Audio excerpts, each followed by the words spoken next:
Bien, bonjour à toutes et à tous. Merci de votre présence, à la fois pour les gens qui sont ici physiquement présents, et puis pour tous celles et ceux qui sont connectés et qu'on salue évidemment amicalement. Il y a un petit peu moins d'un an, c'était au mois de juin dernier, on était ici même dans cette salle, on avait encore tous le masque, Delphine. Et on avait parlé de la question de la ressource en eau et de l'adaptation au changement climatique et comment l'urbanisme et l'architecture pouvaient apporter des solutions à cette question qui est toujours évidemment d'actualité. Et aujourd'hui, on change complètement de registre et on parle de l'espace public et du genre. Et on va voir que c'est un sujet qui amène beaucoup de questions. Et moi-même, quand on m'a sollicité pour animer cette matinée, je me suis interrogé parce que je me suis dit, mais moi, comme homme, l'espace public, j'ai pas de problème particulier. Donc, ça m'a amené à réfléchir et pourquoi on évoque ce sujet parce que c'est un véritable sujet. On va le voir avec nos invités. Donc, j'ai envie de te demander, Delphine, pour quelles raisons vous avez choisi ce sujet pour ce matin? Bonjour à tous, merci Régis. Effectivement, pourquoi ce sujet?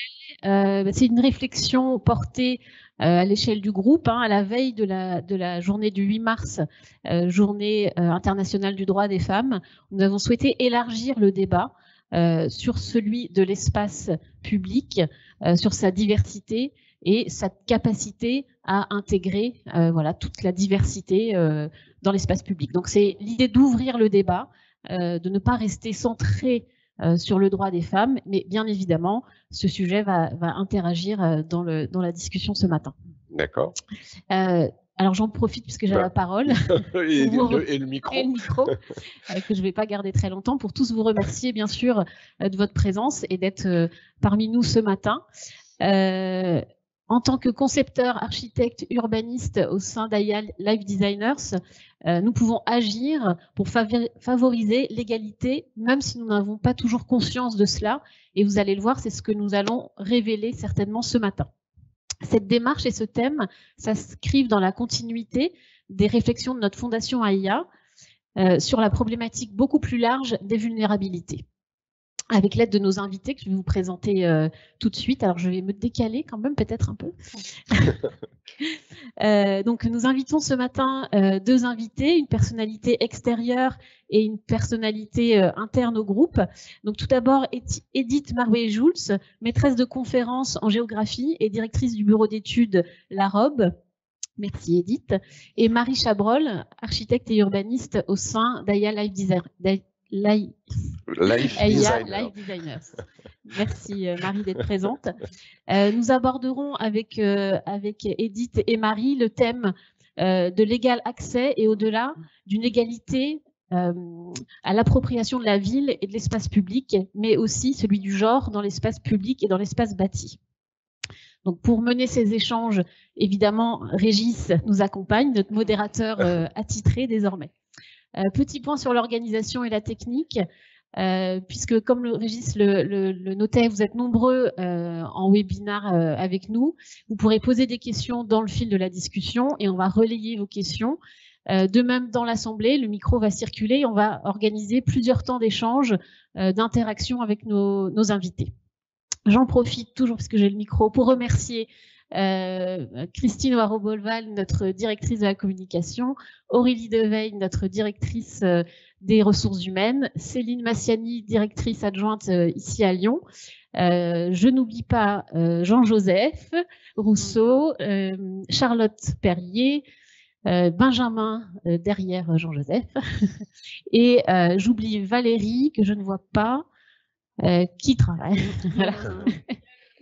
Voilà, pour toute l'organisation, la mise en route, la technique, même si on commence à être bien rodé à Lyon. Donc, merci à tous pour l'organisation. Je te relaisse la parole, Régis, et merci à tous. J'espère que voilà, le débat sera animé, que vous allez découvrir plein de belles choses et qu'il y aura un éclairage sur le sujet. Merci beaucoup. Merci Delphine. Merci beaucoup. Et donc, n'hésitez pas à faire un petit signe si vous avez une question au fil du débat, parce que c'est aussi comme ça que se nourrit la discussion, l'échange, et aussi ceux qui sont derrière leur ordinateur d'envoyer leurs questions par chat. Alors, merci à toutes les deux. Edith Maruet-Jules, alors, Maruet-Jules, je l'ai appris hier soir, c'est un nom d'origine aveyronnaise, hein, parce qu'on peut se poser la question, c'est pas, à Lyon, il n'y en a pas beaucoup, donc Edith, vous êtes d'origine aveyronnaise. Alors, avant de commencer proprement la discussion, je voudrais que vous nous disiez l'une et l'autre ce que vous faites, quel est votre travail, sur quoi vous travaillez précisément pour que les gens qui sont ici et qui nous regardent sachent à qui on a affaire. Alors, on commence avec vous, Marie. Oui, bonjour à tous. Donc moi, je suis architecte urbaniste. Je suis responsable du développement au sein de AIA Territoire, qui est donc la structure au sein de AIA Life Designers qui travaille sur les projets urbains et paysagers. Et par ailleurs, je suis aussi enseignante à l'école d'architecture de Rouen, Normandie. Et voilà, depuis plusieurs années, je travaille sur le sujet de l'urbanisme favorable à la santé, qui vise en fait à regarder comment l'aménagement urbain, l'urbanisme peuvent apporter des réponses aux enjeux de santé et ces enjeux de santé pris au sens de l'OMS, hein, c'est-à-dire de santé globale, qui ne se limite pas donc à la question de la non-maladie, mais qui implique aussi les enjeux de santé, bien-être physique et mental. Et donc c'est à travers ce sujet-là finalement que ça rejoint aussi des enjeux d'inégalité de santé, et par ce biais-là aussi des inégalités entre hommes et femmes. Edith, alors, vous êtes géographe du genre. Est-ce que vous pouvez nous dire sur quel domaine, sur quel champ vous travaillez? Oui, très bien. Bonjour à toutes et à tous. Merci pour cette belle invitation. Donc, je viens avec vous partager un travail du quotidien, puisque je suis directrice d'un bureau d'études qui accompagne les collectivités territoriales, mais aussi les bâtisseurs et bâtisseuses de l'espace, des espaces publics, dont notamment le micro-espace public scolaire, hein, la cour de récréation, qui est un miroir aussi à la question de l'espace public. Et les missions du bureau d'études sont des missions de corps à corps, c'est-à-dire que ce sont des missions d'immersion entre 4 et 6 mois dans les espaces avec une méthodologie d'objectivation, où sont les filles, où sont les garçons, où sont les femmes, où sont les hommes, et puis un travail d'auto-observation et de prise de conscience collective de comment on peut organiser le partage de l'espace public ou de l'espace public scolaire, et en particulier la réhabilitation du droit, du droit commun, le droit à être dehors, le droit à faire sujet pour les filles et les femmes. On va y revenir. Donc, la quotidienneté, c'est du travail de terrain, la chance d'avoir des grandes missions avec un volet aussi qui est intéressant, peut-être dont on parlera, qui est un volet expérimentation, c'est-à-dire qu'il y a une préfiguration de l'organisation de l'espace à la suite de ce travail avant de préconiser de manière, j'allais dire, durable l'organisation. Donc, il y a à la fois qu'est-ce qui se passe pour moi, comment je peux le vivre différemment, et qu'est-ce que j'en dis de cette manière différente de s'organiser dans la relation. Vous dirigez, vous avez créé l'AROB, l'atelier recherche observatoire diversité. Je trouve que c'est une super bonne idée, ce nom-là. Vous avez eu du mal à le trouver, vous avez réfléchi longtemps, parce que je trouve que c'est vraiment bien, quoi. Ça correspond à votre activité. Donc l'AROB, qui est l'atelier recherche observatoire égalité, et puisque vous m'interrogez, évidemment, l'AROB, ça dit quelque chose. Ouais. Peut-être. Voilà. Edith, avant qu'on entre dans le détail du sujet, je voudrais qu'on essaie de faire un état des lieux. Un état des lieux, qu'est-ce qu'on peut dire aujourd'hui? Quel est le constat qu'on peut faire sur le genre dans l'espace public?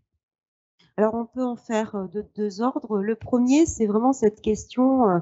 Il faut savoir qu'il faut comprendre qu'être à égalité, c'est avoir les mêmes droits, en fait. Hein. Donc, ça, c'est la base finalement de la question. Hein. J'ai envie de dire, c'est ça et simplement ça même.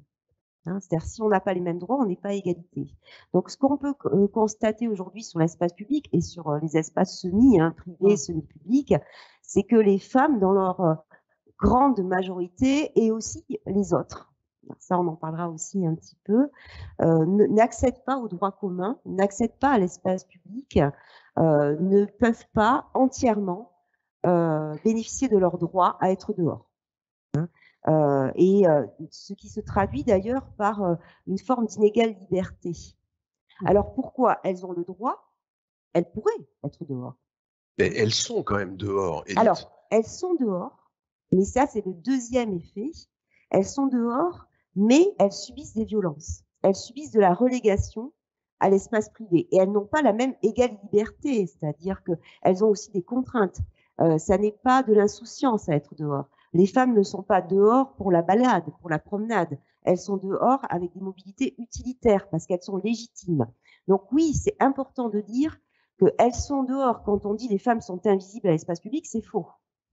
Mais ce qui les rend invisibles, c'est-à-dire qu'elles sont dehors au même titre que les hommes. Elles travaillent, elles résistent, elles ont toutes les articulations domestiques, lorsqu'elles sont mères aussi, les aidants, les courses, etc. Elles utilisent les transports. Donc physiquement, elles sont dehors. Sauf qu'elles sont fuyantes. Elles sont dehors sans s'immobiliser. Elles sont dehors sans faire sujet du dehors.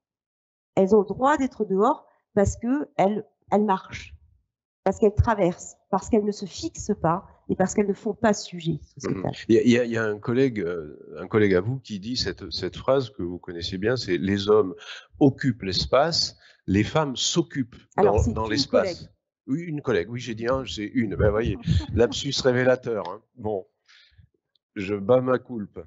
Oui, tout à fait. C'est vraiment cette question de la possibilité de faire corps social, aussi de faire groupe. Ça, c'est très intéressant. Par exemple, quand on prend la question de la cour de récréation et quand je demande aux enfants, d'après toi, y a-t-il des endroits où il y a beaucoup de filles à ton espace de cours et y a-t-il des endroits où il y a beaucoup de garçons? Et je leur dis surtout, si ça n'existe pas, ne le mets pas sur le dessin. Et en fait, la plus grande difficulté, c'est de faire corps filles. C'est-à-dire qu'on voit on sait où sont les garçons en groupe, hein, au centre de la cour, sur l'espace sportif, et ce qui est vrai aussi, ce qu'on appelle les poches de masculin à l'espace public, donc avec d'ailleurs de l'équipement qui légitime ces poches, hein, c'est-à-dire qui les fixe, les city-stades, les boulodromes, les skateparks, mais aussi cette légitimité à être dehors pour les hommes, à faire discussion en espace une femme. Les femmes ne font pas groupe. Parce qu'on n'a pas pensé leur conversation, on n'a pas pensé leur installation à l'espace. Donc en fait, elles sont seules. Lorsqu'elles s'arrêtent, elles s'occupent. Hein, le téléphone, elles font une espèce de bulle en fait. Elles ne sont pas en communication avec l'espace du dehors.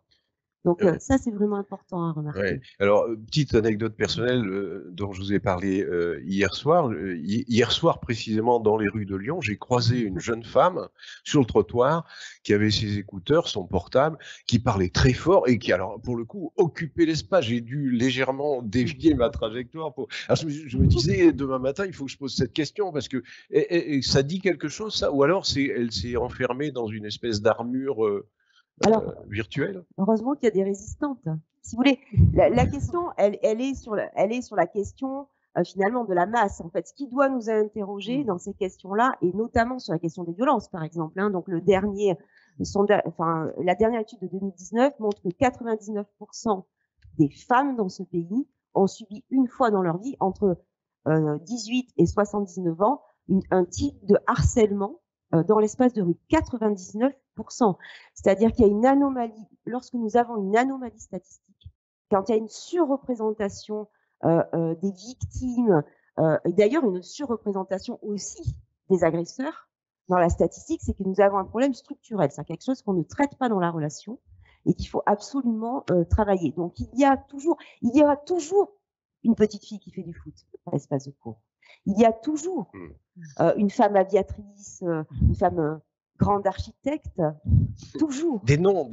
Voilà.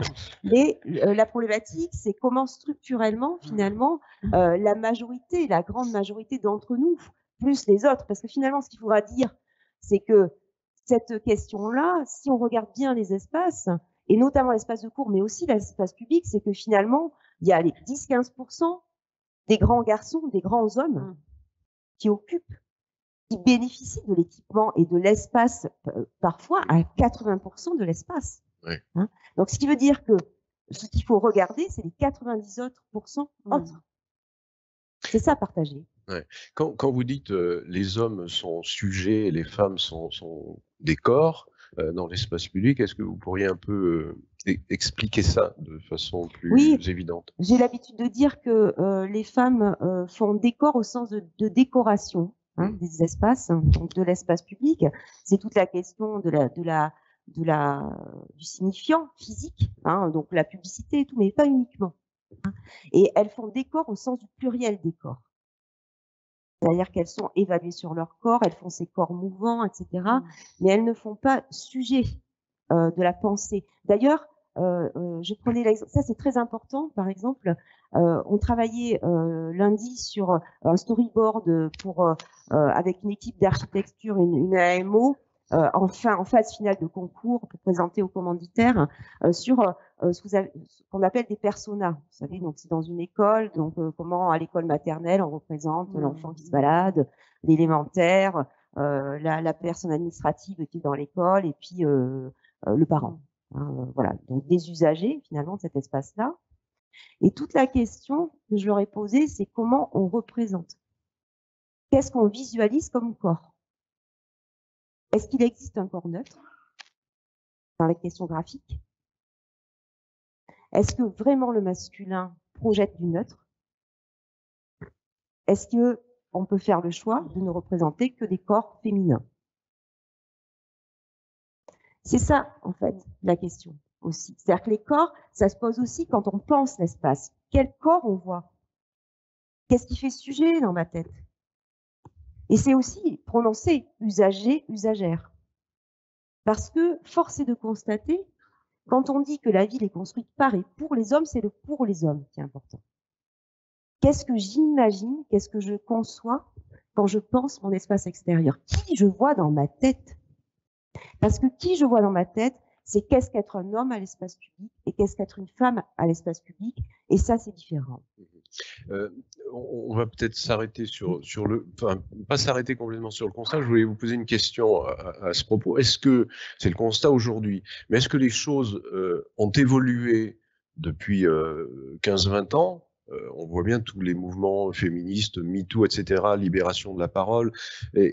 Ou est-ce que pour l'instant, ce constat, il est toujours actuel? Vous disiez 2019, 99% de femmes qui ont subi une agression sexuelle ou du harcèlement, ce qui est quand même un chiffre presque incroyable et pourtant vrai. Donc, est-ce que les choses évoluent à mesure que les esprits évoluent dans la société telle qu'on le constate, où la parole des femmes se libère, ou pour l'instant, le constat est tel que vous le décrivez? Alors, la question, c'est la question de l'action aujourd'hui.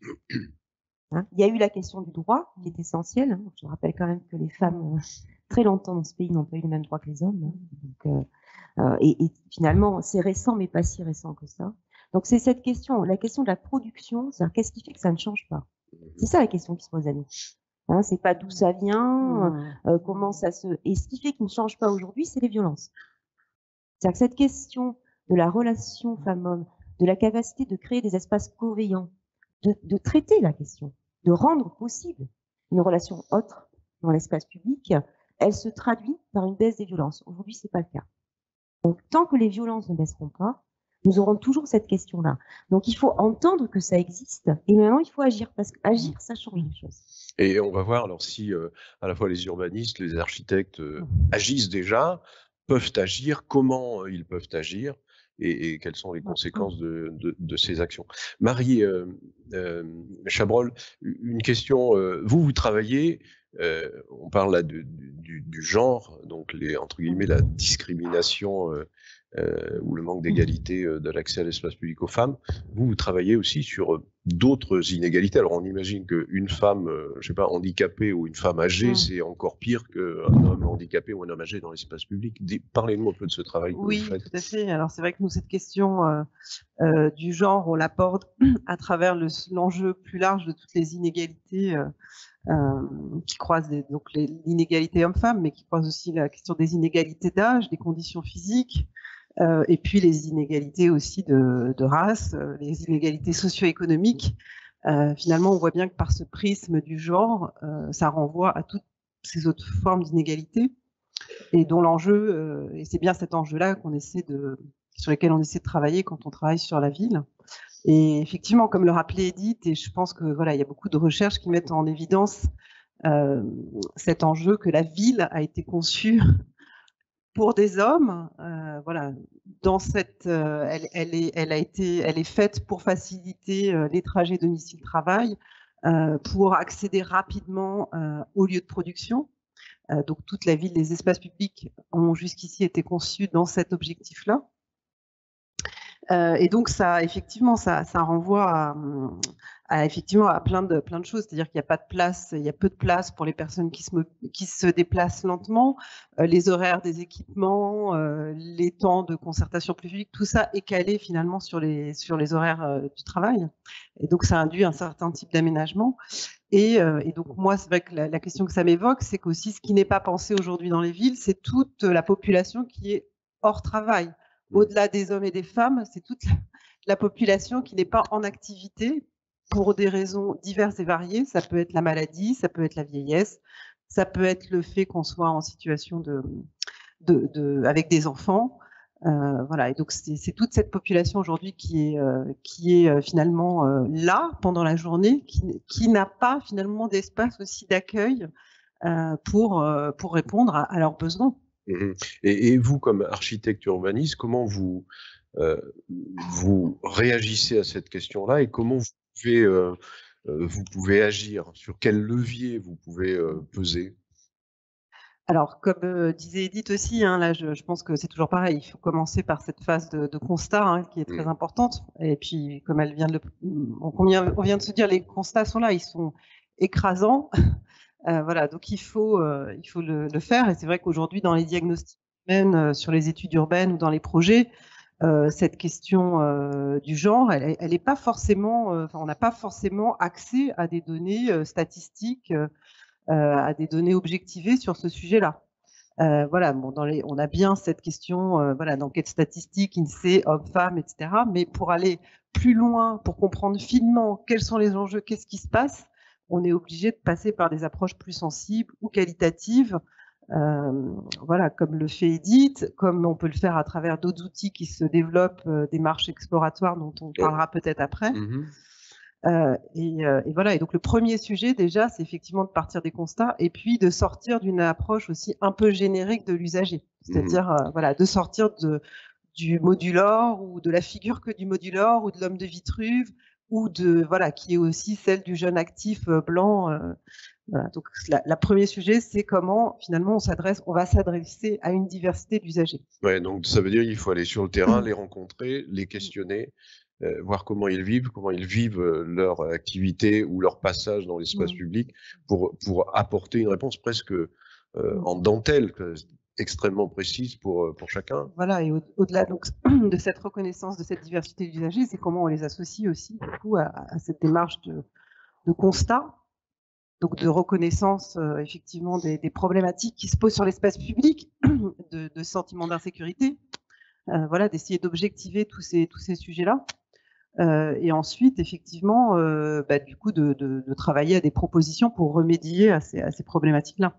Et je voudrais savoir, quand vous rencontrez comme ça les gens sur le terrain, est-ce qu'ils ont conscience de ces difficultés d'occuper l'espace public? Est-ce qu'ils en ont pas conscience? Comment ils arrivent à témoigner? Est-ce qu'ils arrivent à le dire justement ou pas? Ou est-ce qu'il faut vraiment chercher les réponses, un peu les aiguiller? Oui, alors c'est vrai que là c'est un sujet effectivement très intéressant que j'ai eu l'occasion de travailler notamment dans un projet de renouvellement urbain à Boulogne-sur-Mer, qui était donc quartier d'habitat social avec une des populations les plus défavorisées du point de vue économique en France, donc vraiment une population très très pauvre. Et il s'est trouvé effectivement il y avait une démarche de concertation attendue très large, vraiment avec une dizaine d'ateliers. Et finalement, il s'est trouvé qu'à ces ateliers, il n'y a que des femmes qui ont participé. À l'époque, c'était il y a quelques années, c'était pas encore un sujet. Mais du coup, j'ai eu l'occasion de faire ce travail un peu de près avec ce groupe de femmes. Et effectivement, quand on les interroge, elles sont tout à fait participantes et prêtes à proposer des solutions. Et là, effectivement, le travail qu'on a mené, qui est quand même intéressant, C'était à la fois un travail donc de repérage de tout leur trajet du quotidien, parce que l'enjeu, c'était de raccrocher ce quartier au reste de la ville. Et c'est des femmes qui n'utilisent pas les transports en commun pour diverses raisons, voilà, qui ne sont même pas questionnées en fait. Leur mode de déplacement, c'est la marche. Et donc, on a fait vraiment tout un projet finalement qui s'est appuyé sur cette trajectoire très fine, avec des endroits qu'on évite, d'autres qu'on privilégie, etc., qui ont permis finalement de structurer le projet urbain. Mais c'est vrai que leurs paroles, on voit bien elle a été écoutée jusqu'à un certain niveau. Quand ça, à un moment, ça a interrogé aussi des questions de bâti, en fait, qu'elle souhaitait, enfin, elle ne souhaitait pas que soit démoli finalement un certain nombre de tours qui étaient juste stigmatisées pour leur forme urbaine. Et cette parole-là, par exemple, elle n'était pas audible, en fait. On n'est pas arrivé à la porter, on n'est pas arrivé à. Donc, on voit bien quelque part qu'il y avait aussi cette question. Il y a des choses qui sont du domaine des fans. Bon, les trajets, les cheminements du quotidien, on va pas trop. Mais voilà, quand ça renvoyait à des enjeux de bâti plus dur, quoi, de programmation, etc. Là, on a eu du mal à trouver une place pour cette parole-là. Et Edith Marie-José, est-ce que vous êtes surprise par ce que vient de dire Marie Chabrol, notamment sur le fait que ces ateliers, ils ont réuni que des femmes en fait, quoi. Non, parce que de fait, elles ont un usage de la quotidienneté, elles ont des préoccupations, elles ont des besoins, et peut-être que quand on leur propose de s'exprimer, elles peuvent faire sujet à ce moment-là. Hein. Donc, c'est aussi pour elles l'opportunité, et puis parce que elles ont, voilà, parce que les femmes, encore symboliquement, prennent en charge aussi la question de la. D'ailleurs, c'est souvent comme ça qu'elles sont abordées aussi, de la tranquillité. Sur la question des marches exploratoires, on est vraiment sur la. Enfin, il faut bien penser que la question de la réhabilitation des femmes à l'espace public, c'est la question de leur citoyenneté. C'est pas que la question du trottoir qui penche à gauche, quoi. Même si, voilà, je sais que c'est pas ça qui, c'est-à-dire faire sens, c'est aussi faire sujet. Donc, elle s'exprime. D'ailleurs, en fait, c'est pas qu'elle ne s'exprime pas, vous l'avez très bien dit, c'est la question de MeToo. La parole, sauf que les paroles des femmes sont souvent infériorisées ou dévalorisées parce qu'on leur dit, écoutez, madame, bon, je comprends, hein, c'est difficile pour vous, là, le vélo, le truc, le bidule, mais c'est des problèmes personnels. Hein. Merci de vous débrouiller avec votre propre problématique de la quotidienneté. Nous, ici, on aménage, voilà, des LGV pour faire Bordeaux-Paris en 2h04. C'est ça, la vérité. Hein. Enfin, la question, on l'abordera sûrement. Par exemple, la question des mobilités douces. Bon, ok, le vélo, très bien. Mais moi, quand j'ai un vélo cargo, quand j'ai un petit vélo, quand j'ai 3 personnes à trimballer, plus mes courses à porter, où c'est que je range. Enfin, qui c'est qui a pensé ça dans ma vie, quoi, en fait. Et on peut pas me dire, ah, mais écoutez, débrouillez-vous. Débrouillez-vous, si dans le tram, il n'y a pas de place poussette, si dans le vélo, vous pouvez pas mettre 10 personnes, et si, non, en fait, derrière, il y a tout un sujet qui est aussi extrêmement important. Donc, non, ça ne m'étonne pas. Elles ne sont juste pas écoutées, pas entendues. Ouais. Et est-ce que les femmes, de façon générale, et même les jeunes femmes, intériorisent de façon consciente ou inconsciente cette difficulté à occuper l'espace public, je sais pas, dès leur plus jeune âge, parce que ça commence peut-être dans la cour de récréation, on y reviendra sur votre travail là. Est-ce que c'est même inconscient? C'est-à-dire, je sais de façon induite que cet espace public, au fond, il n'est pas vraiment pour moi, quoi. Il vaut mieux que j'y passe, que je le traverse, plutôt que je l'occupe. Vous me posez la question à moi? Oui, à vous. Oui. Oui. En fait, elles sont éduquées. Hein, c'est quand même un projet collectif auquel on consent sûrement collectivement. C'est donc le petit chaperon rouge jusque voilà. En fait, ce qu'on pourrait penser, par exemple, c'est que c'est une forme d'empowerment. C'est qu'on se dit, ah oui, mais bon, quand on est petite, c'est plus compliqué à la cour de récréation à 6 ans de s'imposer au centre, puisque c'est tout ça en fait. Les signifiants, ils sont là. En fait, les signifiants, ils sont, vous n'avez qu'à vous imposer. Finalement, si vous n'y allez pas, c'est votre problème à vous. Hein, c'est ouvert, donc. C'est votre problème à vous, sauf que vous êtes 1 contre 10, sauf que sans arrêt, vous subissez de la relégation physique, parfois de l'agression. Pousse-toi, je te veux pas, non, tu es nul, je t'interdis. Entre j'ai le droit et je veux faire quelque chose, et est-ce que je peux le faire? D'accord? Est-ce que ça m'est possible? Et la question de la possibilité, c'est la question du pouvoir au sens propre. Hein? Je t'interdis, je t'empêche, mais c'est aussi la question de rendre possible. Et rendre possible, c'est notre objectif professionnel. Et ça, on peut rendre possible en aménageant. Donc, qu'elle l'intègre ou qu'elle résiste jusqu'à un certain point. En collège, il y a une consommation de la séparation dans les mondes. Hein. Et d'ailleurs, elles diront, nous, on n'a pas les mêmes droits que les garçons. Et avant, elles m'auront dit, nous, madame, on n'a pas le droit de jouer au football. Donc, la remise en cause du principe égalitaire qui est le droit, c'est-à-dire cette phrase-là, elle doit nous alerter tout de suite. Et d'ailleurs, soyons honnêtes, sûrement nous aussi, en tant que femmes, on se dit, j'ai pas vraiment le droit d'être en petite jupe, ou même pas, j'ai peut-être pas le droit d'être à 3 heures du mat, j'ai peut-être pas le droit de boire une bière, les jambes écartées, dans un café, j'ai peut-être pas le droit de m'immobiliser. Hein. Donc c'est vraiment ça la question. Et puis, quand on a constaté ça, qu'est-ce qu'on en fait de ça? Qu'est-ce qu'on en fait? On se dit, c'est comme ça, mais tant pis. On va poser la question à Marie, comment justement on fait. Auparavant, peut-être, Christine, on a une question. Alors, je ne sais pas si c'est une question mentale ou. Alors, il y a une petite question sur Internet. Ouais. La question, c'est de se dire, ça revient sur un sujet qu'on a abordé avant. Est-ce qu'il y a une confusion peut-être aussi entre quotidienneté, domesticité, espace public, espace privé? Ça, apparemment, c'est pas forcément très clair, mais. Alors, voilà. Qui peut répondre? Marie? C'est pas clair. Edith? Oui, si, en fait, pour moi, elle est claire, la question. En fait, il n'y a pas les perméabilités, justement, c'est très important. Le dedans-dehors, en fait, le dehors-dedans, cette question d'un espace, si vous voulez, c'est pas un rectangle dans lequel on dit, voilà, c'est vide, qu'est-ce qu'on en fait? C'est ce qui dessine autour. Hein. Et c'est pour ça que la question de l'usage, la question de la transpiration, du corps physique au dehors, qu'est-ce que je vois? Donc la question du bâti, elle est essentielle. En fait, la coveillance, elle vient aussi du regard porté humain sur les espaces. Hein. Donc il n'y a pas pour moi, et c'est tellement important que ce qu'on va légitimer au dehors en termes de violence, c'est ce qui va rendre les violences complètement acceptables à l'intérieur. Et c'est ce qui va faire aussi que dans notre esprit, si vous voulez, oui, dehors, les femmes risquent, c'est ça être éduqué. Hein, c'est de vous dire, attention, fais attention, très très attention. Où tu vas passer, la question de la charge mentale, et on ramène les femmes et les filles au dedans, espace où elles risquent aujourd'hui le plus, espace où elles meurent, où elles sont tuées.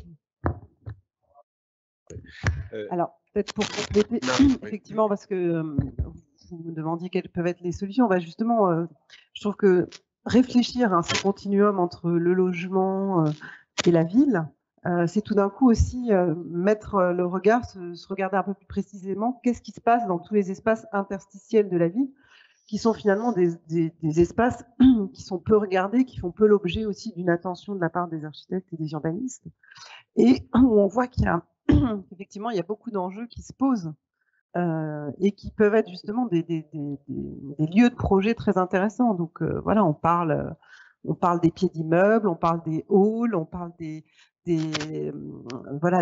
espaces de transition entre le hall du logement, l'espace public.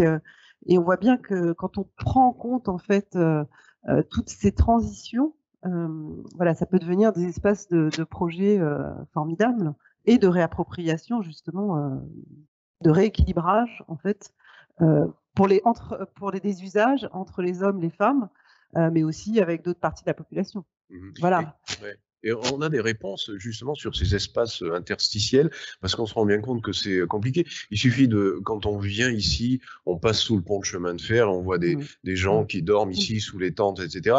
Dès qu'il y a un petit espace, on voit immédiatement qu'il est occupé notamment par les sans domicile fixe. Donc, comment l'architecte que vous êtes ou l'urbaniste peut apporter réponse à des micro-lieux?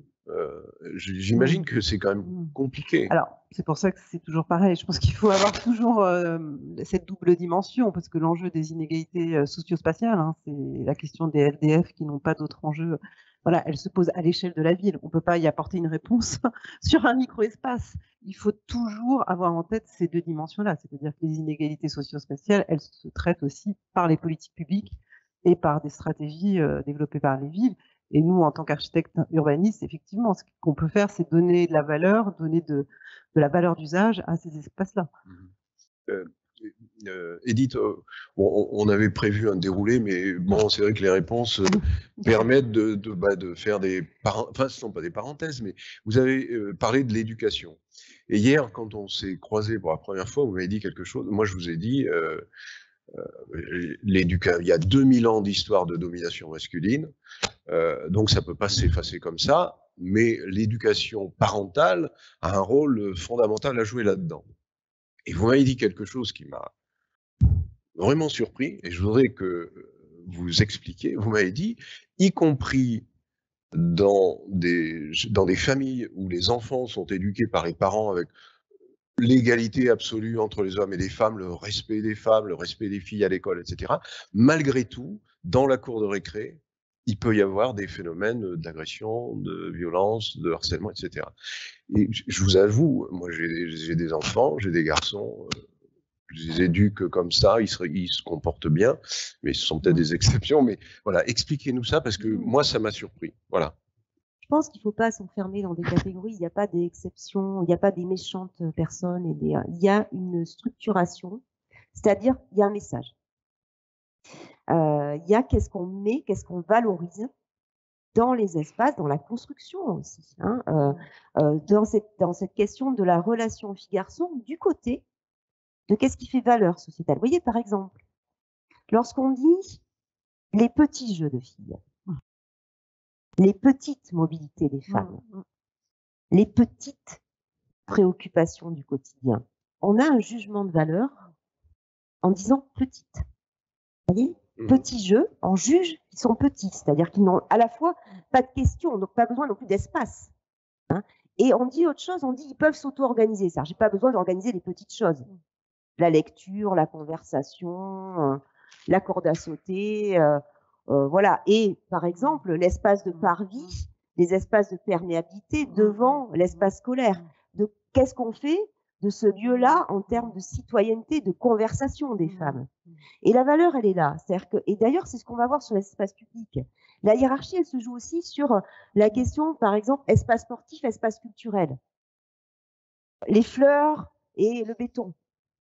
Non, mais l'esthétique, la couleur. Non, mais c'est vrai, en fait. Et donc, cette inégale valeur, la manière dont donc on voit des filles, on voit des garçons, on les définit. Hein, qu'est-ce qu'être une petite fille, quels sont les jeux de filles, etc., les jeux de garçons. Et puis, en plus de ça, par-dessus, on va hiérarchiser, on va dire, bon, c'est bon, il faut absolument... Vous savez que les cours bétonnés, ces espaces, d'ailleurs, on peut le voir aussi sur les cités-jardins, par exemple à Suresnes, les parvis glaciaux là qu'on a créés. Voilà, c'est parce que vous comprenez qu'il faut que les garçons ils aient de l'espace, qu'ils courent, etc. Moi, j'ai des discussions pour savoir si la corde à sauter, ça fait partie d'un espace calme ou d'un espace bruyant avec les enfants. D'accord? Ah non, mais la corde à sauter, c'est dans un espace calme. Non, ils sont petits, les jeux de filles. Les sujets des femmes, ils sont petits. Parce qu'ils ne font pas objet d'aménagement, et quand vous les mettez au centre, ils deviennent grands. D'accord? Pourquoi je vous parle de ça? Parce que c'est pas une question d'éducation parentale non plus. C'est à quoi sert l'espace public par rapport à la question de l'intime et du privé? À quoi sert l'école par rapport à la question de la famille? C'est quand même la définition de l'école républicaine. C'est proposer une alternative. C'est ça notre enjeu aujourd'hui. Est-ce que l'école, c'est un miroir de ce qui se passe dans la société, ou est-ce que c'est un espace de changement sociétal? Est-ce que l'espace public est un espace de changement sociétal dans ce qui se passe dans le privé? Voilà. Donc on ne peut pas simplement baisser les bras en se disant ben, c'est pas moi, c'est les autres. En fait, non, c'est aussi, moi je rends possible, et ce qui est très important aussi à comprendre, et ça c'est vraiment important, c'est qu'on n'émancipe jamais les gens. D'accord? C'est un contresens. L'émancipation, c'est son propre choix, sa propre liberté. Par contre, on met en place des cadres à l'émancipation. Je choisis, oui, parce que je suis à égalité, parce que j'ai la possibilité de négocier avec toi à égalité, j'ai le droit d'être là, tu as le droit d'être là. Je choisis d'être avec toi, je choisis de partager. La personne en face de moi doit aussi renoncer, laisser sa place. D'accord? Et c'est ça que je produis. Si je veux plus y aller, après, c'est pas grave. Ou si j'ai autre chose à faire, ou si je veux rester avec ma copine à jouer au bord, je peux aussi. Mais si je veux aller au centre, je peux le faire, et ça m'est garanti. Voilà, c'est ça. Marie, vous écoutez avec attention ce que dit Edith, vous partagez ce point de vue et comment vous arrivez-vous à le traduire dans votre activité au quotidien? Alors,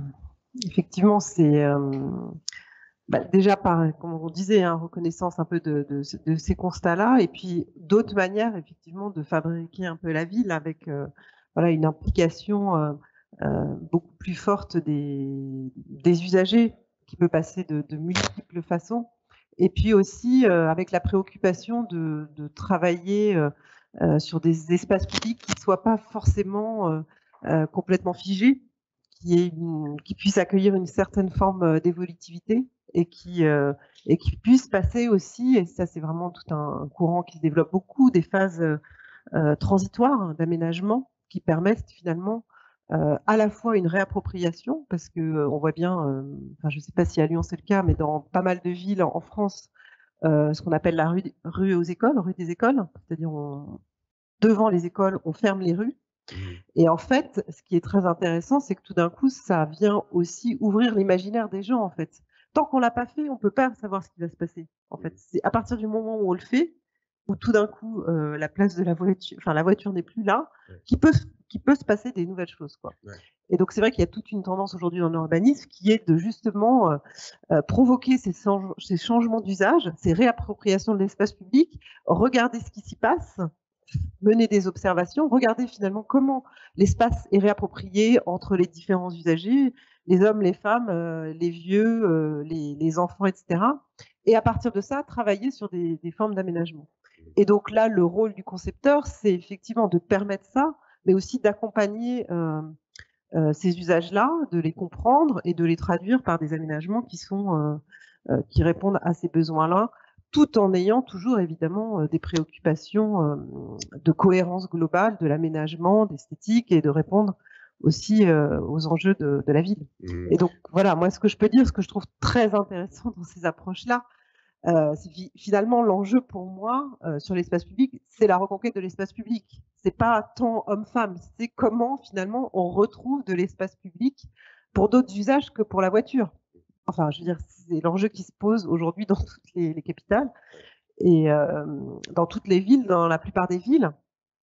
Et comment et on voit bien finalement qu'avec cette approche-là, on va rejoindre aussi des enjeux de transition écologique et d'adaptation des villes à la transition écologique. Mais là, ce sont des choix purement politiques, des choix politiques. Non, justement, c'est là où moi je trouve que c'est ça qui est intéressant, c'est que les politiques, et c'est vrai que l'exemple de Barcelone est assez parlant là-dessus, parce que Barcelone mène depuis depuis les années 2000 une stratégie d'adaptation de la ville aux enjeux de la transition écologique qui passe par un verdissement, la diminution de la place de la voiture, et puis ce travail à partir de micro-quartiers qui sont les super Ilias, qui sont des quartiers en fait, qui réunissent à peu près 9 îlots de Cerdà, donc ça fait des carrés de 400 mètres par 400 mètres, qui sont vraiment cette échelle, là on parle de cette échelle du quotidien de 500 mètres. Et donc dans ces carrés de 400 mètres par 400 mètres, l'idée est de supprimer la voiture, enfin juste de maintenir juste les trajets indispensables. Et donc que ce soit complètement piéton. Et donc ce qui est intéressant, c'est que en fait, ils se donnent les moyens d'accompagner cette, ils combinent à la fois pour se réapproprier ces îlots, donc ces mini-quartiers. Ils combinent à la fois une approche tactique, donc provisoire, d'aménagement provisoire, et puis structurel, c'est-à-dire tout d'un coup, après, on vient figer des aménagements. Et là-dedans, ils font un suivi, et c'est ça que je trouve intéressant, il y a un vrai suivi qui est fait à partir de mesures, à la fois de qualité de l'air, de qualité du bruit, de voir comment on apporte plus de confort à l'espace public, mais aussi un suivi ethnographique, de savoir qui occupe l'espace, comment, entre hommes et femmes. Et les premiers résultats que j'ai regardés, effectivement, c'est très intéressant parce qu'on voit qu'il y a très clairement un rééquilibrage de l'occupation de l'espace entre hommes et femmes, même si les hommes continuent, par exemple, à pratiquer plus de sport que les femmes. Voilà, il y a encore des sujets sur l'école. Et ce qui est très intéressant aussi à voir, c'est, la question, c'est quand même l'espace, en fait. C'est que du coup, comme il y a plus d'espace, il y a plus de possibilités d'usage aussi. Donc voilà, moi je pense qu'il y a des, enfin voilà, c'est quand même la question d'avoir plus d'espace à disposition pour aussi permettre cette multiplicité des appropriations, cette diversité et cette mixité, quoi. Ouais. Et on voit quand même, là, ce sont effectivement des choix politiques forts, hein, majeurs, qui permettent que cet espace public change et que les uns et les autres, les unes et les autres se l'approprient. Mais on voit bien qu'il y a des résistances fortes. À Lyon, effectivement, l'abord des écoles est maintenant fermé aux voitures. Alors les parents sont effectivement très très contents de ça, ravis, etc. Mais en revanche, ça crée des crispations monumentales chez les automobilistes qui sont obligés de faire des détours, etc. Donc il y a aussi cette question de comment la population, et notamment les hommes, acceptent ces évolutions-là qu'ils n'ont jamais anticipées. Edith? Oui, alors, mais parce qu'il y a un principe qui ferait dire que la performance, par exemple, est une valeur partagée humaine. C'est faux. C'est-à-dire que cette question, moi, que j'ai des joueurs de foot, par exemple, hein, quand vous leur dites, d'abord quand vous leur expliquez que partager, que sur 12 récréations, bon, il peut y en avoir peut-être pas 12 où on joue au foot, par exemple, si vous voulez. C'est ça aussi, c'est la question, c'est qu'il n'y a pas de définitif. C'est pas de dire, oh là là, c'est un moment dans ma vie, je dois ralentir pour que les enfants aillent à l'école. Un moment dans ma vie, je dois faire attention aux autres. Voilà. Et cette mise en scène de la performance, elle convient à personne, même aux joueurs de foot, qui vous disent, ah là, c'est super, madame, depuis qu'on joue, parce que les garçons jouent grand, donc l'équilibre, il est aussi que les filles prennent plus de place et que les garçons jouent plus petits. Faire égalité, c'est pas forcément que les filles jouent au football, ou soit dans la mise en scène de la performance. Parce que la question de tu n'es pas assez forte, c'est la question de la force physique, c'est la question qui interroge la faiblesse, la maladie, le handicap, le fait d'être petit, petite, des tas de choses, les CP, les CM2. Hein, non, mais c'est ça en fait. Et c'est la question aussi de la compétence. C'est-à-dire quand on dit, oui, les garçons sont forts en foot, on dit aussi qu'ils sont compétents. Hein, ils ont la force et la compétence. Donc faire égalité pour les filles, c'est pas forcément, et pour les autres aussi, être dans ce rapport de force-là. C'est proposer autre chose. Et par exemple, sur la question de la voirie, ça c'est extrêmement intéressant. Si vous prenez une voirie et que vous dites, voilà, bon, mais, donc on va morceler, on va faire un couloir des bus, un couloir des vélos, un couloir des voitures, un couloir pour les personnes en fauteuil, un couloir, etc. Vous ne créez jamais société. Parce que vous ne laissez pas la possibilité de laisser passer. Je te laisse la place. Voilà. Et si vous ne mettez rien, vous vous faites écraser par les voitures, monsieur. Donc, toute l'histoire, elle est là. Elle est de dire, à un moment donné, j'ai un espace calme, j'ai un espace de conversation, j'ai un espace qui répond. Parce que la question aussi, vous dites très bien, de la ville adaptée à toutes et tous. Et c'est une ville qui, d'abord, pose la question des femmes. Parce que c'est qui toutes et tous? C'est celles qui traînent, qui poussent. C'est elles qui tiennent la main. Quand on me dit, ah oui, oui, c'est bien la question des femmes et tout, mais bon, il n'y a plus d'enfants en ville. Mais pourquoi il n'y a plus d'enfants? Parce qu'il n'y a pas de femmes. Parce qu'aujourd'hui, 80% des tâches domestiques et qui sont liées à la question de la gouvernance des enfants sont encore et toujours attribuées aux femmes. Donc c'est bien ces questions, effectivement, qu'on peut poser et que vous avez raison. Voilà, c'est ça qu'il faut qu'on pense ensemble. C'est est-ce qu'aujourd'hui, prendre soin, traîner, pousser, tirer, s'asseoir, respirer, faire anniversaire, faire chant, faire culture, c'est un projet qui a la même valeur ou plus de valeur que courir, aller vite, arriver à l'heure au travail, prendre la place de la voiture. Non, mais c'est ça les questions qu'on doit se poser en fait. C'est pas juste une petite histoire comme ça. C'est une question profonde de changement sociétal. On va avoir une question, Christine.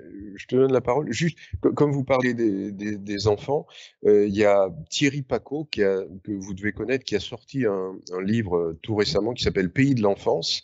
Et vous parliez des enfants. Et vous dites, il dit, lui, au nom de la sécurité, la rue est aujourd'hui interdite aux mômes. Or, l'enfant veut jouer, mais jouer parmi les adultes. Si les habitants sortent des chaises devant eux pour bavarder, si des chalands passent régulièrement, la rue est animée, et animée, elle chasse les voleurs et autres types douteux. Et Thierry Pacaud propose de lancer aux petits citadins cette belle injonction: quand tu auras assez joué, tu iras étudier. Et je trouve que ça a paru aux éditions Terre Urbaine. Donc voilà, pour ceux qui s'intéressent, c'est un sujet, enfin un livre qui est au cœur de notre discussion de ce matin. Christine, on a une autre question? Alors, je rebondis déjà sur ce que tu dis, parce qu'en effet, alors il n'a pas pu se joindre à nous, mais on l'avait convié à échanger avec nous sur ce sujet, puisque c'est, à mon sens, un sujet aussi plus large, comme on peut très bien le voir. Moi, ma question, alors c'est une question un peu personnelle. Ce que j'entends aussi, c'est que on a donc cette vision un peu, enfin pas un peu, mais fonctionnaliste en fait, finalement, de la ville, qui se traduit dans la façon dont on continue à la construire.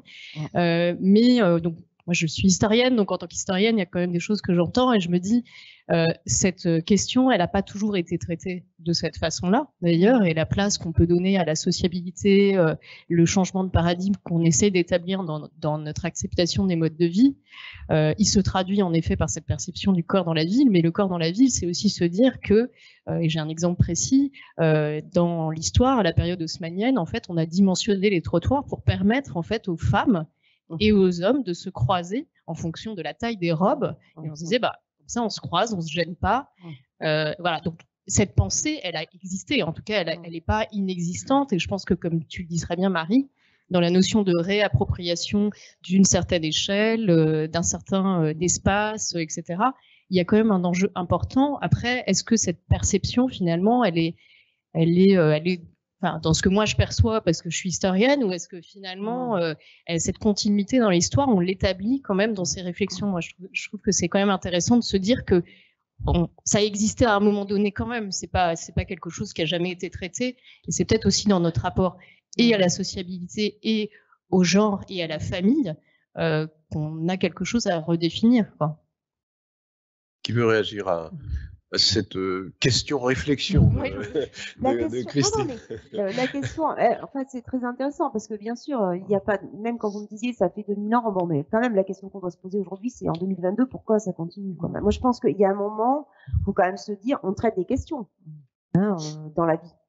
On est sur la question de l'écologie, on ne traite pas tout. On est sur la question de la sécurité. Enfin, moi, j'ai l'habitude de dire, les gamins à l'école, aujourd'hui, vous avez intérêt de bien choisir la bonne poubelle, vous avez intérêt de ne pas fumer, et quand même, il n'y en a pas un qui va s'asseoir sans mettre sa ceinture de sécurité. Donc, il y a bien des valeurs, il y a bien des choses qu'on traite, et même dans la relation entre nous. Quand même, dans une démocratie dans laquelle la relation à l'autre, voilà. Et pourtant, on est obligé encore de constater que cette problématique-là, elle se produit sans arrêt. Ça veut dire qu'on ne la traite pas. Et si elle a été traitée, si elle peut être traitée, d'ailleurs il y a toujours eu de la pensée sur ces questions-là. Mais c'est qu'est-ce qu'on en fait de cette pensée? Est-ce qu'on se forme? Est-ce que c'est important pour moi? Est-ce que c'est une expertise, par exemple, ou est-ce que c'est un débat? Voilà, est-ce que c'est une conversation? Parce que si c'est pas une conversation, en fait, et là, je mets en place mon intelligence professionnelle. Je mets en place de l'intelligence collective. Je fais des expérimentations.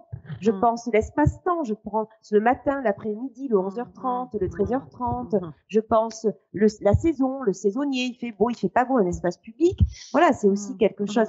Et sur la question, par exemple, des enfants, la réaction, parce que effectivement, donc ça a été toutes les politiques de terrain vague aussi. On est arrivé, il y a eu parfois dans des villes, moi j'ai travaillé dans les quartiers populaires où il n'y avait pas de prescription d'usage sur des espaces.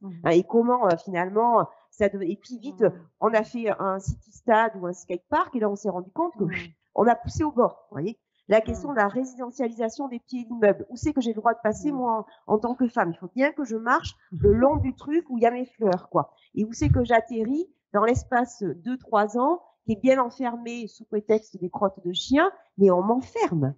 C'est-à-dire que moi, quand je veux aller au centre, on me dit, c'est là ta place. Quand j'ai 3 ans, on me dit, ah non, tu viens pas sur le jeu des 6 ans. C'est ça qu'on a fait. On a morcelé, c'est-à-dire, et on n'a plus pensé, effectivement, à la question des perméabilités des mondes. Donc, la première chose à faire, c'est d'enlever les barrières.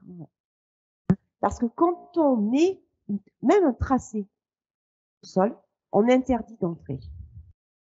Voilà. Et on a tellement privatisé l'espace public qu'il y a des endroits qui sont vides. Moi, je vous invite à regarder ce que sont les city-stades en particulier et les skateparks. Et c'est là qu'on voit qu'on a un gros problème quand même. Hein. Parce que sur un city-stade, on ne fait pas un pique-nique. On ne fait même pas un basket. Donc quand il n'y a personne, je n'y vais pas. Par contre, ça ne veut pas dire qu'il ne faut plus faire de sport à l'espace public. Hein. Voilà. C'est ça la question du partage aussi. C'est d'arrêter de prescrire.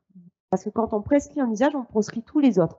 Et encore une fois, il faut quand même faire quelque chose. Parce que sinon, voilà, on se fait écraser. Donc, c'est toute cette question subtile. Vous dites il faut agir, il faut balayer le constat, on le connaît, on l'a bien en tête, etc. Ça change pas. Donc maintenant, il faut que les choses changent. Vous travaillez notamment sur les cours de récréation. J'ai envie de vous demander, est-ce que la cour de récréation est une micro-société qui obéit au même code et dont l'exemple peut être dupliqué, l'aménagement que vous proposez pour une cour de récréation, est-ce que cet exemple-là d'aménagement peut être dupliqué sur un quartier, etc. Oui, en tout cas, et ça a été souvent, c'est très intéressant l'espace de cour de récréation parce que c'est à personne, c'est à tout le monde. Il y a tout ce qui est construit sur ah oui, mais il faut les laisser libres.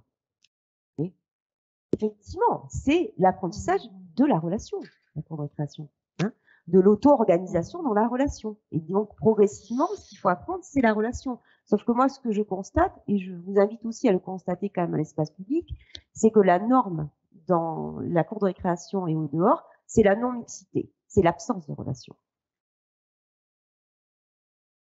C'est l'absence de relation entre les petits et les grands, c'est je ne mange pas ensemble, parce que comme on joue, on mange. Hein.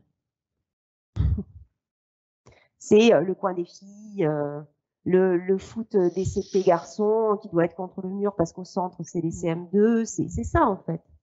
Hein. Et là, et nous, à l'évidence, on est dehors, hein, à l'espace public, hein. On l'a dit, il y a autant de femmes que d'hommes, on prend le bus ensemble, on fait les courses, les centres commerciaux. Quel est notre degré de relation? À quel moment, monsieur, on peut s'asseoir à côté sur un banc et parler tous les deux? À quel moment? C'est ça que ça révèle, la question du manspreading, par exemple. Qu'est-ce que ça dit, ça? Ça dit qu'on est arrivé dans une société en 2022 où il y a quelqu'un qui peut s'asseoir à côté de vous et prendre un siège et demi, et quelqu'un d'autre à côté qui peut pas lui dire pardon, j'ai besoin d'un petit peu de place. C'est ça l'absence de relation. L'absence de relation, c'est ce qui crée la violence. Et tout l'objectif aujourd'hui, c'est de nous dire comment on arrête ça, d'accord? Et on se redonne la possibilité de se faire confiance, d'être complice et de se parler. Mais si on ne le regarde pas, en fait, parce que c'est ça l'enjeu, on n'a pas tellement le choix, si vous voulez. La question des violences, on peut se dire oh là là, les pauvres femmes, elles savent pas se défendre, mais il faudrait quand même qu'on regarde qui violente. Donc, si on pense qu'il y a une nature, on pense qu'il y a une nature dans l'agression. L'enjeu de la réhabilitation, de la complicité, de la relation fille-garçon et femme-homme à l'espace public, c'est aussi l'enjeu de l'identité d'appartenance des hommes. C'est aussi pour eux quand même redire qu'ils ne peuvent pas tous être identifiés comme agresseurs potentiels dans l'espace public. C'est ça qui est vraiment extrêmement important. Donc, ça commence à la cour de récréation. Ça commence, et on n'aura peut-être pas le temps de l'aborder, mais c'est extrêmement important, lorsque nous créons des toilettes non mixtes dans un espace élémentaire. Alors, justement, comment, et je redonne la parole à Marie ensuite, donnez-nous un exemple de ce que vous avez fait dans une cour de récréation, notamment en région parisienne. Comment vous avez pris le problème à bras-le-corps et quelles solutions avez-vous proposées? Alors, ce qui est très drôle, c'est que cette question fille-garçon, finalement, elle est dépassée très vite par la question des usages. Qu'est-ce qui te ferait plaisir à la cour de récré? Qu'est-ce que tu as envie de faire? Comment ça se passe pour toi? Ah, mais j'aimerais bien avoir un espace calme. Vous voyez l'espace calme? La question de réhabiliter les lecteurs et les lectrices à l'espace de cour de récréation. Oh, mais lire, ça s'organise comme on veut. Non. Parce que lire, c'est aussi du partage. La question des arbres à palabres, des endroits où on chuchote. la question des fleurs, donc on va faire des espaces où on va dire, mais il y a un espace calme. Donc on va travailler aussi la manière dont le corps arrive dans cet espace. Et pourquoi c'est important? Parce qu'on légitime que se parler doucement, lire, ça a une valeur. Et ce qu'on va faire tout de suite, c'est faire au centre de la cour les sujets des filles.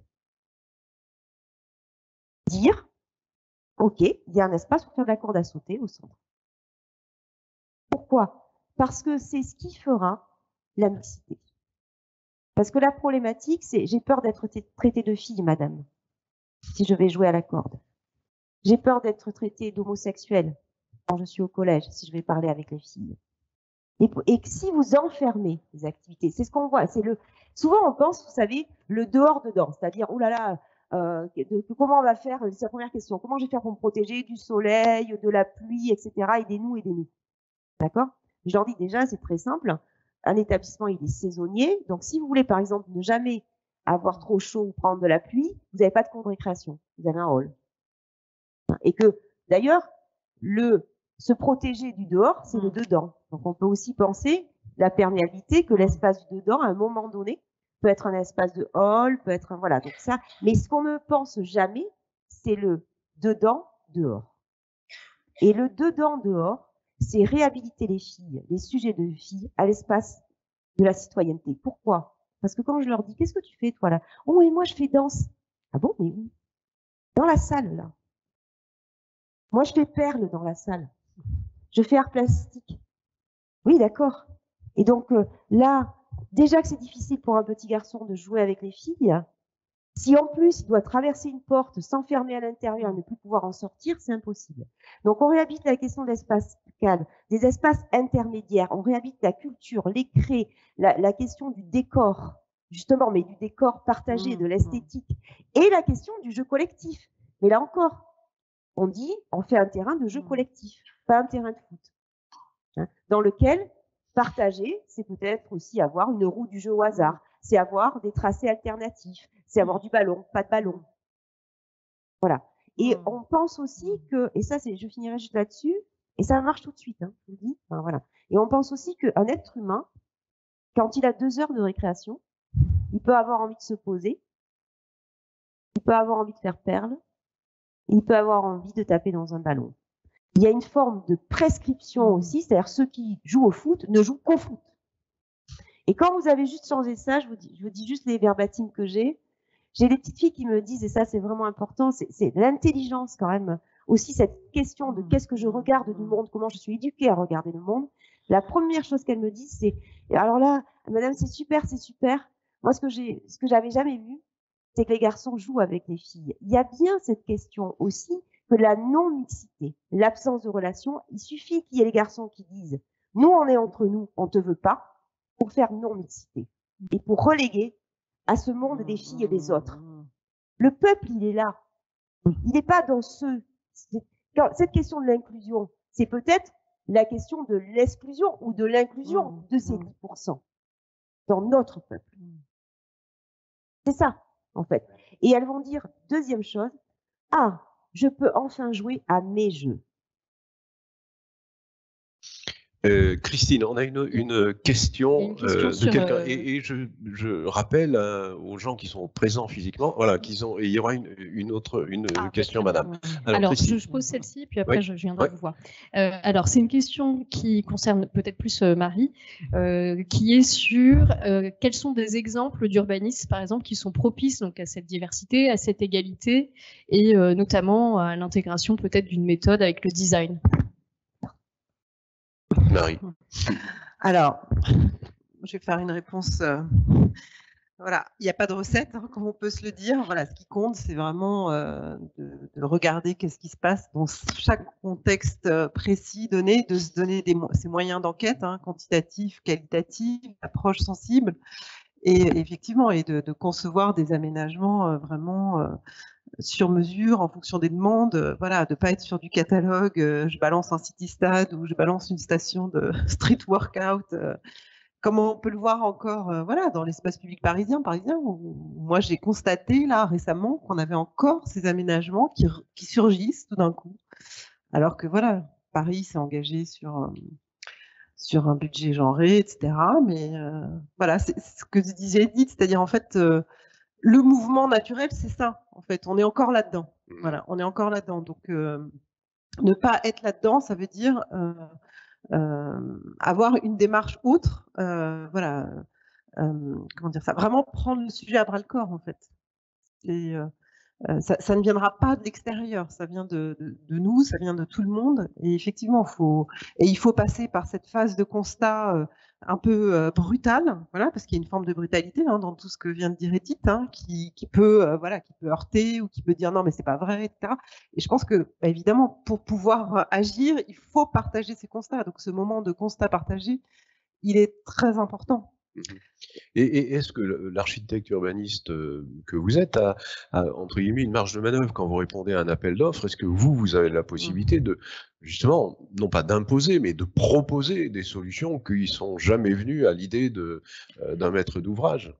Bah, oui, tout à fait, bien sûr.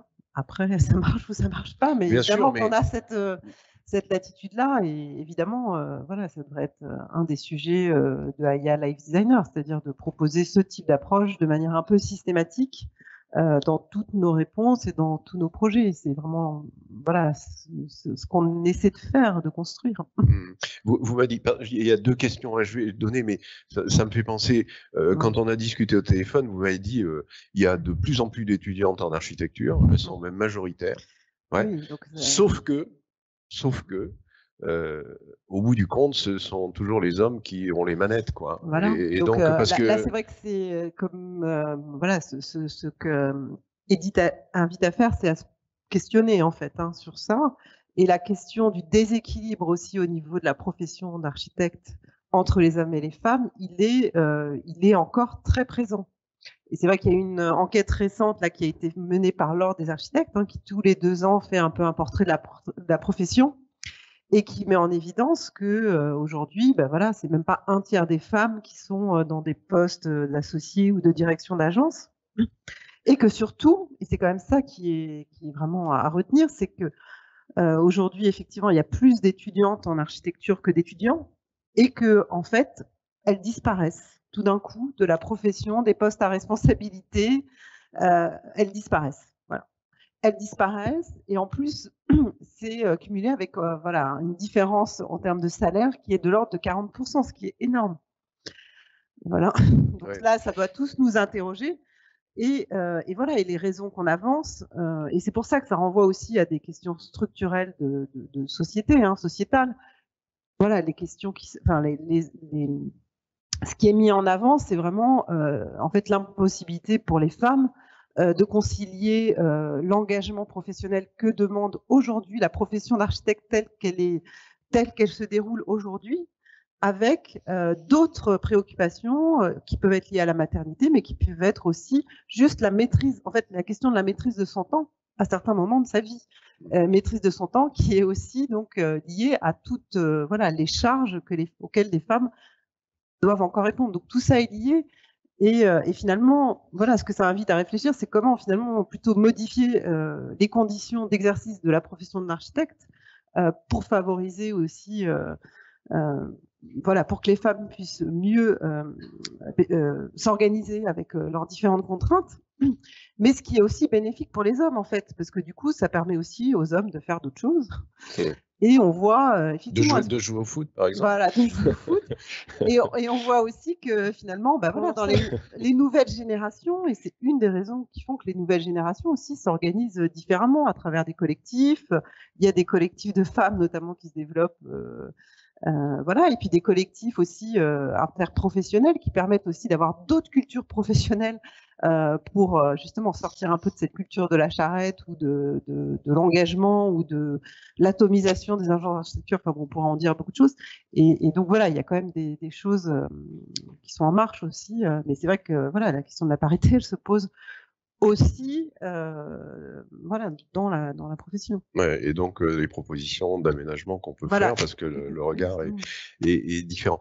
Donc Delphine, tu es une exception. Voilà, voilà, tu n'es pas habillée en noir avec une moustache. Voilà, alors on a 2 questions dans la salle. Madame. Bonjour, Florence Rivaud, je suis coprésidente du Cercle de Zaha. Donc, c'est une information que j'apporte à Marie. Les femmes se mobilisent très largement dans la profession, urbanistes, architectes, paysagistes, ingénieurs, et des métiers, je dirais, connexes autour des notaires, des avocates, autour d'associations.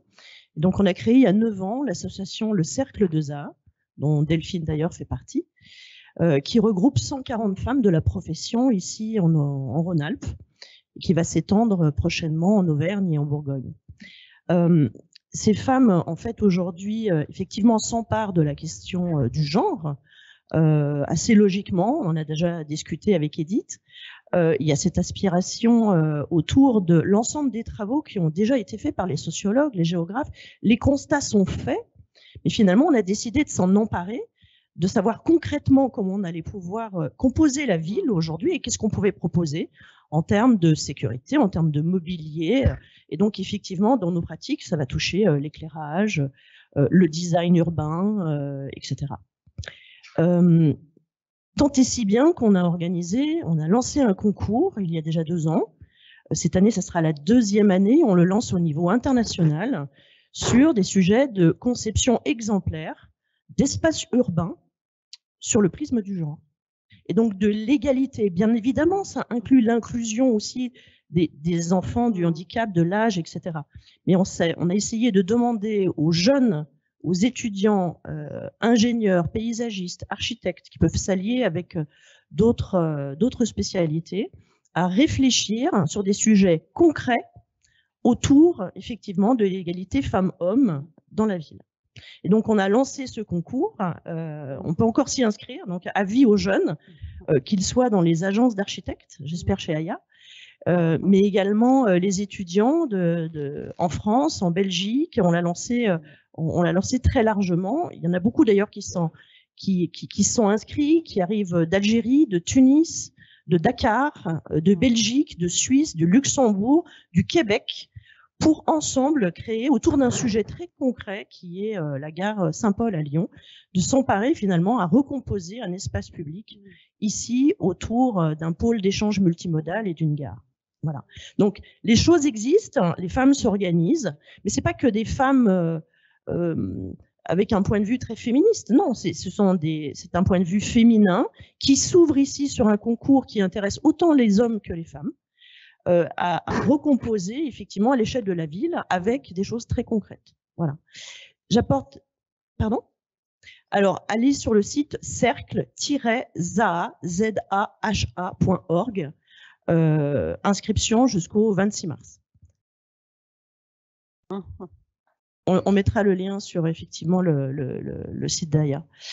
J'ai un deuxième point. Très concrètement, aujourd'hui, les villes, donc on fait les constats parfois depuis très longtemps. Je pense à Edith, Marouet-Jouls ici, mais également à Yves-Rebeau, Élise Vinet à Lyon, sont des géographes et des sociologues qui ont fait les constats. Donc aujourd'hui, les diagnostics sont là.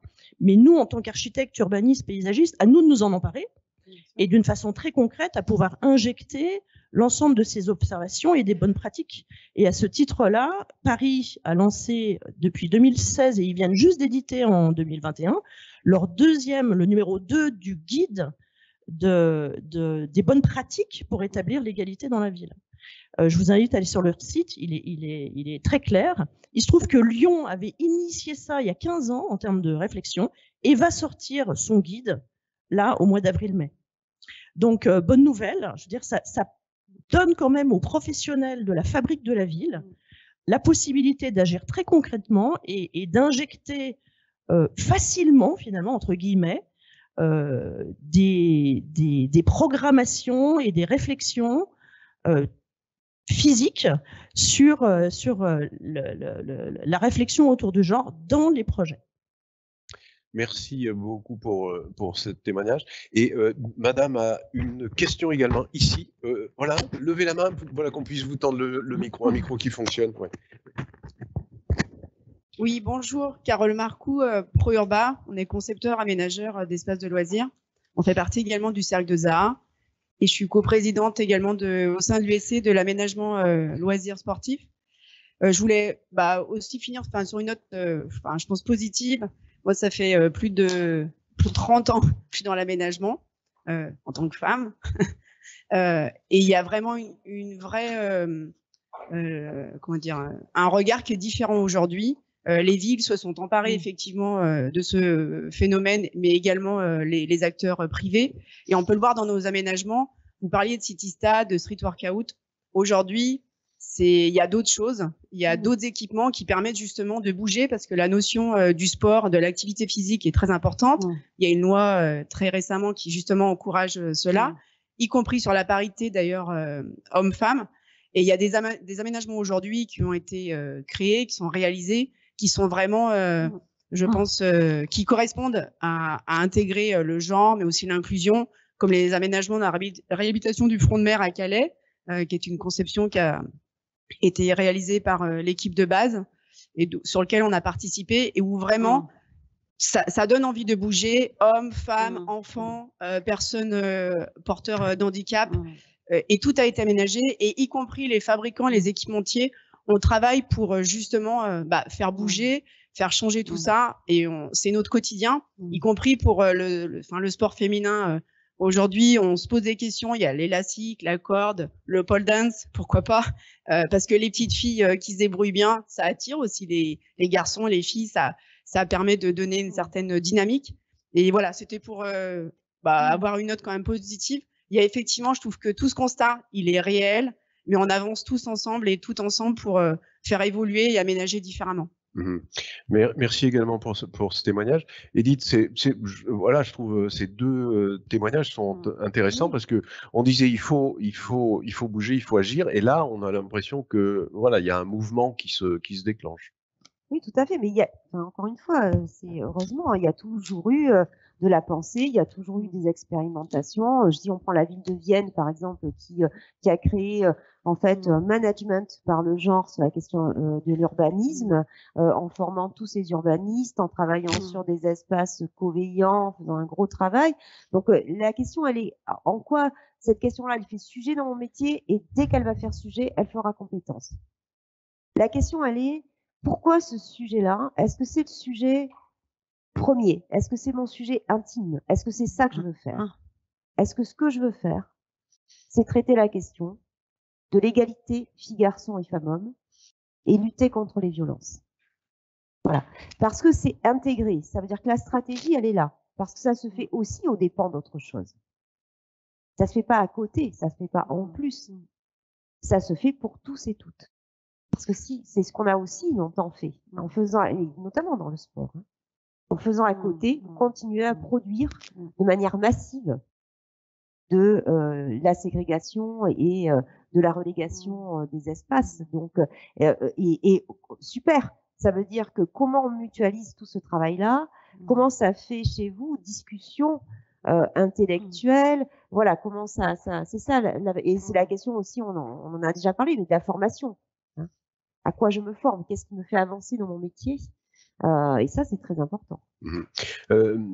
Marie, Edith Marie-Jules parle de formation. Est-ce que justement dans les formations d'architectes urbanistes, cette question-là, et vous disiez tout à l'heure, vous employez l'expression prise à bras-le-corps, est-ce que cette question-là est prise à bras-le-corps, ou on continue de former les architectes urbanistes comme on les formait il y a 30 ans, il y a 40 ans? Je vous vois... Oui. Non, mais c'est une vraie question. Après, moi, je pense que l'enjeu de la formation aujourd'hui de l'architecture, des architectes et des paysagistes et des urbanistes, voilà, c'est au-delà de la question du genre, c'est la question des enjeux, de la formation aux enjeux de la transition écologique, voilà, qui est vraiment le sujet qui aujourd'hui arrive dans les écoles, mais voilà, c'est encore aussi, on reste encore sur des modèles de formation encore très descendants. Enfin voilà, il y a plein de ça recoupe plein d'autres questions, quoi. Voilà, sur un système encore assez traditionnel de formation, etc. Mais oui, bien sûr qu'il faut arriver aussi à amener ces thématiques-là dans la formation des architectes et des urbanistes. et voilà, qui pose aussi la question de comment on travaille avec des géographes, avec toutes les sciences sociales, qui sont aussi des sujets qui doivent être abordés pendant la formation. Tout à l'heure, vous avez dit quelque chose qui, pour un non-spécialiste comme moi, pose question. Vous avez parlé d'aménagement évolutif. Ça veut dire, moi, voilà, je suis béotien en la matière, donc je me dis un aménagement, c'est un aménagement, il existe. Comment il peut évoluer, quoi? Est-ce que vous pourriez nous donner un exemple d'aménagement évolutif qui fonctionne justement? Alors, toujours des exemples. Non, mais on voit bien l'espace public, par définition, c'est un aménagement figé. Donc, ce qui est intéressant, c'est effectivement, c'est de garder peut-être des espaces. Ça peut être tout simplement une pelouse. Ça peut être quelque chose qui peut, qui peut recevoir différents types d'occupations, qui peut recevoir des aménagements provisoires aussi.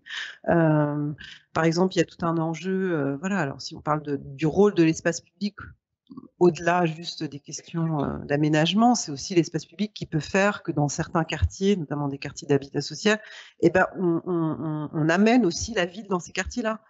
Et donc, pour ça, on a besoin aussi de l'espace public et d'un espace public qui soit flexible.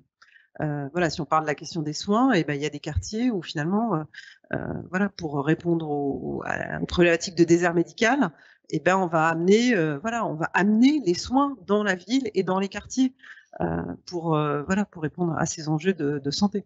Et donc, l'espace public a un rôle à jouer. On l'a vu aussi pendant la crise du Covid, etc. Tout le rôle qu'ont permis le fait d'avoir des espaces publics peu aménagés pour notamment accueillir toutes les installations provisoires, que ce soit les tentes, et puis au moment de la crise, des épisodes un peu plus d'acheminer des secours, de créer des espaces pour pouvoir accueillir des malades, etc.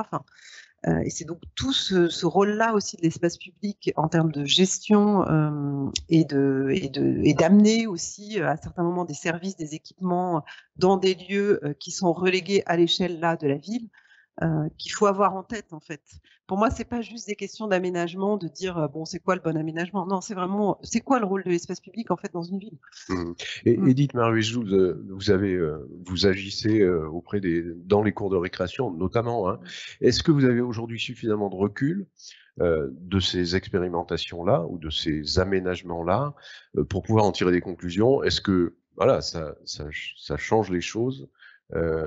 Les comportements sont différents d'avant. Est-ce que ça marche, quoi, au fond? Alors en fait, ce qui est très important, et vous l'avez dit, Marie, c'est de vivre cette expérience. C'est-à-dire ce qui est très, parce que ça c'est la question. Oui, mais qu'est-ce que vous changez finalement?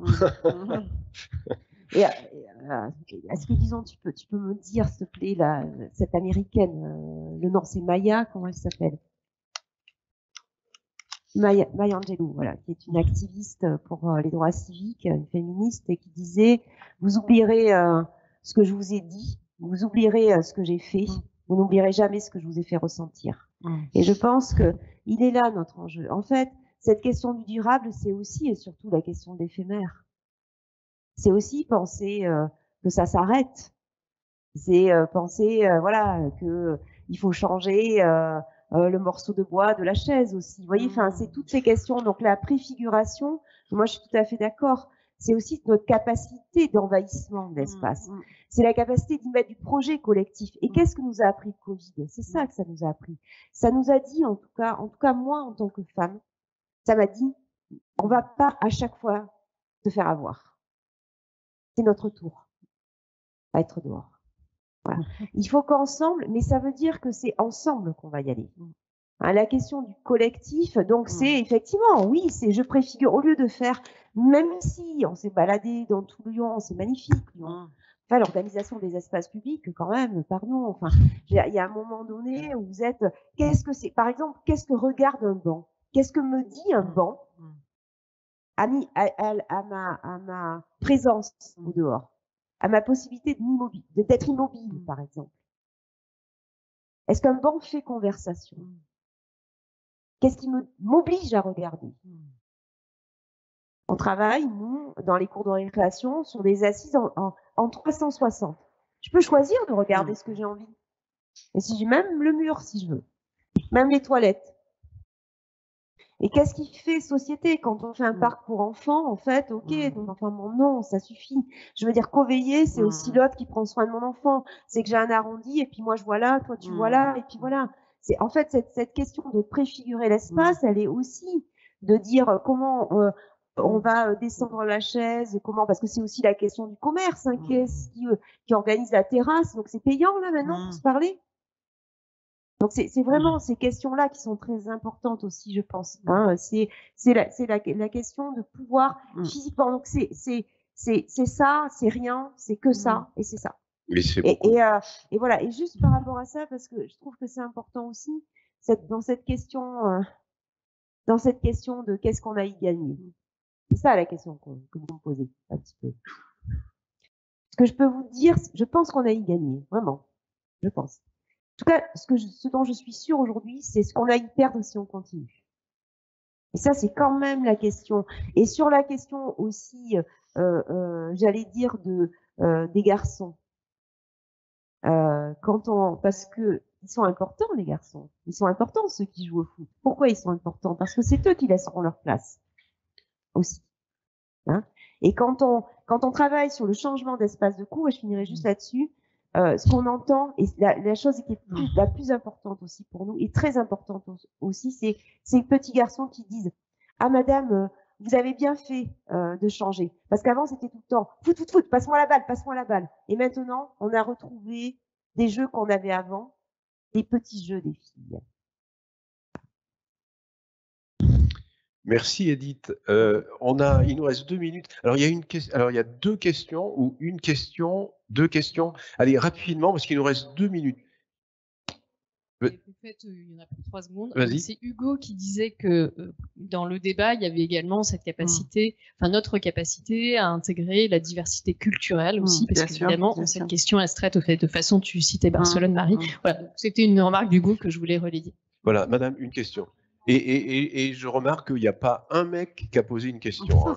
C'est toujours la même chose. Moi, ça me désole. Si, peut-être d'accord. Bon. Amélie Dadon, je suis avocate et puis je dispense aussi le droit de l'urbanisme. 3, je fais partie du cercle de ZA. Nous, on a un sujet qu'on donne à nos étudiants, c'est est-ce que c'est la règle qui précède le projet ou est-ce que c'est le projet qui précède la règle? Et vous l'avez vu à Lyon, on a 2 collines, celle qui prie et celle qui travaille. Comment on intègre le relief aussi? Est-ce que ça a une importance dans le côté genré? J'allais dire les plages, un peu d'aménagement, on y est tous, les montagnes. Enfin, comment vous, surtout vous géographes et vous aussi, vous urbanistes, vous intégrez le relief dans le genre? Excellente question. Alors, une réponse malheureusement courte parce qu'on est au bout de notre... Edith et Marie ou Marie et Edith, allez-y, en 30 secondes. Et ce sera une autre matinée, Delphine, hein, sur le sujet. Comment on intègre le relief. Marie, un mot? C'est pas facile hein, comme question quand même. Vous auriez pu la poser avant qu'on puisse... Ouais. Allez. Alors, le relief, voilà, le relief, ça dépend effectivement effectivement, ça va impliquer une certaine organisation des villes et des espaces urbains.